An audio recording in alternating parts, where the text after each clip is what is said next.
Hi friends, welcome to my channel చిన్నారి కథలు. Friends, అందరూ ఎలా ఉన్నారు? బాగున్నారా? నేను కూడా చాలా బాగున్నాను ఫ్రెండ్స్. మీరు కూడా చాలా చాలా బాగుండాలి.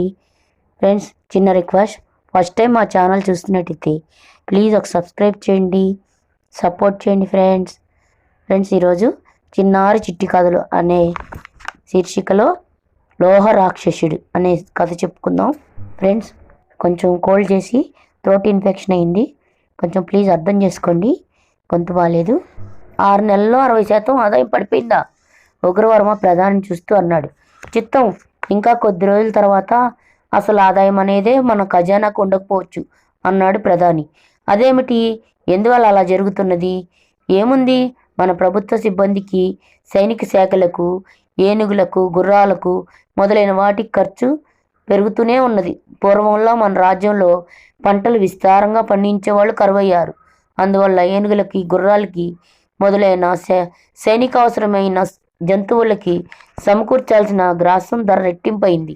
ఈ ప్రకారం చూస్తే ఆదాయంలో సగం మన ఖర్చులకే సరిపోతున్నది. పోతే ఇప్పుడున్న పరిస్థితిని బట్టి మన ఖర్చు 60%, ఆదాయం 40% అయింది. ఇంకా కొంతకాలం గడిచిన తర్వాత మనం అప్పులు చేయాల్సి వస్తుంది, లేదా స్థిర నిధులు ఖర్చు కుదించుకోవాల్సి వస్తుంది అన్నాడు. దాని మాటలకు ఉగ్రవర్మ విపరీతమైన ఆలోచనలో, ఆశ్చర్యంలో పడ్డాడు. ఈ మార్పు ఎందువల్ల జరిగింది? తమకు తెలిసి ఉంటుందనుకున్నాను. మన నగరంలోని పౌరులే కాక రాజ్యం నలుమూలల నుంచి పౌరులు భారీ ఎత్తున వలసలు వెళ్ళిపోతున్నారు. ఇప్పటికీ ఎంతమంది వెళ్ళి ఉంటారు? లెక్కలు తేలలేదు. ఉజ్జాయింపుగా దాదాపు మన సామ్రాజ్యంలోని వాళ్ళు 40% దాకా వెళ్ళిపోయారు. వారంతా సంపన్నులైన వ్యవసాయదారులు, వ్యాపారులు. ఆదాయానికి అతి కీలకమైన ధనిక వర్గం మన రాజ్యం నుండి వెళ్ళిపోవడం వల్ల మనకు ఆర్థిక విధాన పరిస్థితుల్లో చావు దెబ్బ తగిలింది. ఇలా వెళ్ళిపోయిన వారంతా ఏ రాజ్యానికి వెళ్ళి ఉంటారో తెలుసుకున్నారా? విక్రమపురి రాజ్యానికి వెళ్ళిపోయారు. అలాగా? ఉగ్రవర్మ అటు ఇటు పచారులు చేస్తూ తీవ్రంగా ఆలోచించడం ప్రారంభించాడు. ఆలోచించే కొద్దీ అతని కళ్ళు ఎర్రబడ్డం మొదలెట్టాయి. విక్రమపురి రాజైన వీరసేనుకి ప్రచండపుర సామ్రాధిపతి అయిన ఉగ్రవర్మ వ్రాయించి పంపిన విజ్ఞాపన పత్రం. ఈ మధ్య కొద్ది కాలం ఏవేవో కారణాలు చెప్పి నా సామ్రాజ్య ప్రజలు వేలాదిగా తమ కుటుంబాలతో వచ్చి నీ రాజ్యంలో ఆశ్రయం పొందినట్టు నాకు తెలిసింది. నువ్వు మన ప్రజలకు ఆశ్రయం ఇవ్వడమే కాకుండా వారిని నీ పౌరులుగా కూడా చేసుకుంటూ వారసత్వ హక్కుల్ని ఇచ్చినట్టు తెలిసింది. వాళ్లకు మాయమాటలు చెప్పి ఉత్తరోత్తర వాళ్ళ నుంచి లాభాలు పొందడానికి వాళ్ళ కోసం ఏవేవో మంచి పనులు చేస్తున్నట్టు నువ్వు ఆర్భాటంగా కొన్ని పనులు చేయడం కూడా విన్నాను. నా రాజ్యానికి చెందిన పౌరులకు నువ్వు ఆశ్రయించడం తప్పు. ఒకవేళ తాత్కాలికమైన ఆశ్రయం తప్పనిసరిగా ఇవ్వాల్సి వచ్చినప్పుడు నా విషయం నాకు తెలియపరచవలసిన అవసరం నీకు ఎంతైనా ఉంది. అలా చేయకుండా వాళ్ళకు ఆశ్రయం ఇస్తూ వాళ్ళ పౌర హక్కులను కూడా ఇచ్చివేశావు. ఇది మా దృష్టిలో తీవ్రమైన చర్య తీసుకోవడానికి అవకాశం కల్పించే అపరాధం. అయినా ప్రథమాపరాధంగా భావించి క్షమించి విజ్ఞప్తి పంపుతున్నాను. మీ రాజ్యానికి అటుపక్కన 3 భాగాలకు సముద్ర జలాలను అపహరించి ఉన్నాయి కనుక నీ వలస ప్రజల్ని అటు వెళ్ళే ప్రసక్తే లేదు. వాళ్ళు ఉంటే నీ రాజ్యంలో ఉండాలి, లేదా నా రాజ్యంలో చేరుకోవాలి. అంతకంటే మరో గత్యంతరం వాళ్ళకు లేదు. 3 రోజులు వ్యవధి ఇస్తున్నాను. ఈలోగా నా సామ్రాజ్యం నుంచి నీ రాజ్యానికి వచ్చిన ప్రజలంతా నా రాజ్యానికి చేరుకోవాలి. అలా మీ రాజ్యం విడిచి వెళ్ళడానికి నిరాకరించే వాళ్ళని నువ్వు నిర్దాక్షిణ్యంగా తరిమివేయాలి. నేను ఇచ్చిన వ్యవధిలో నువ్వు ఈ పనిని చేయదలుచుకోలేదనుకో, 4వ నాడు నీ సర్వ సైన్యాలు వచ్చి నీ కోటని ఆక్రమించి నిన్ను బందీని చేయడం మాత్రం ఖాయం. ఉగ్రవర్మ సార్వభౌముడు. ఉత్తరాన్ని మంత్రి చదవగానే వీరసేన మహారాజు కళ్ళు జేబురించాయి. మేము ఎటువంటి వాళ్ళని ఖాతరు చేయమని ఈ కువస్త మండలానికి నా సమాధానం చెప్పు.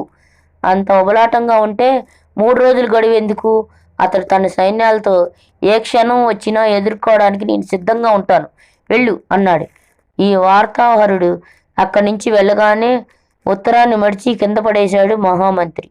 మంత్రి గారు, వెంటనే దళాధిపతుల్ని పిలిపించండి.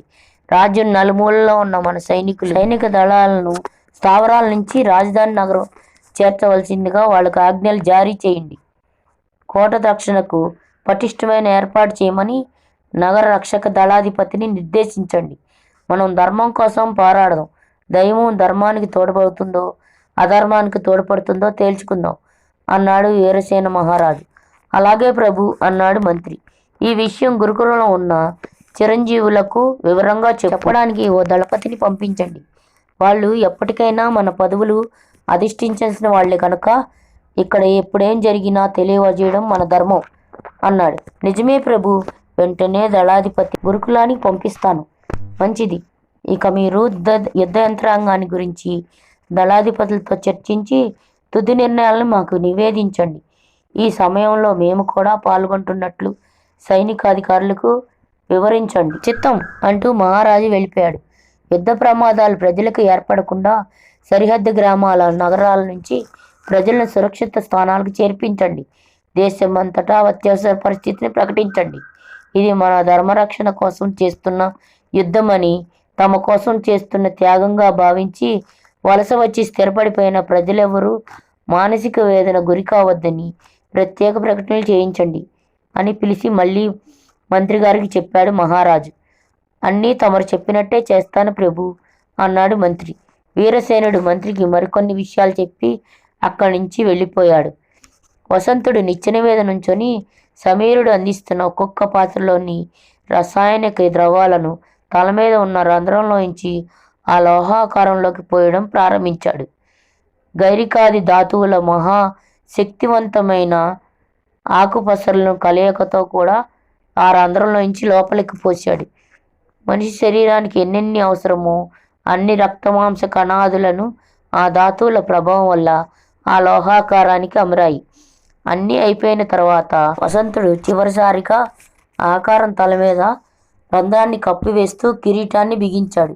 ఆ తర్వాత అతడు నిచ్చెన మీదుగా కిందకి దిగాడు. అప్పటికీ సమీరుడు ఆకారాన్ని తనివి తీరా చూస్తూ ఓ పక్క నుంచున్నాడు. యువరాజా, నీ కృషి ఫలించింది.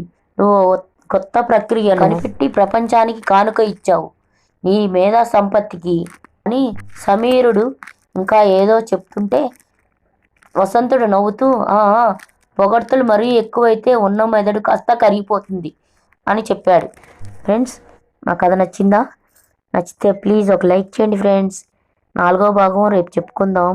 మా కథ ఎలా ఉందో ఒక కామెంట్ చేయండి, లైక్ చేయండి, షేర్ చేయండి, సబ్స్క్రైబ్ చేయండి ఫ్రెండ్స్. సబ్స్క్రైబ్ చేసినాక పక్కనే ఉన్న బెల్ గంట నొక్కండి. మా నోటిఫికేషన్స్ అన్నీ మీకు వస్తాయి. ఉంటాను. బాయ్.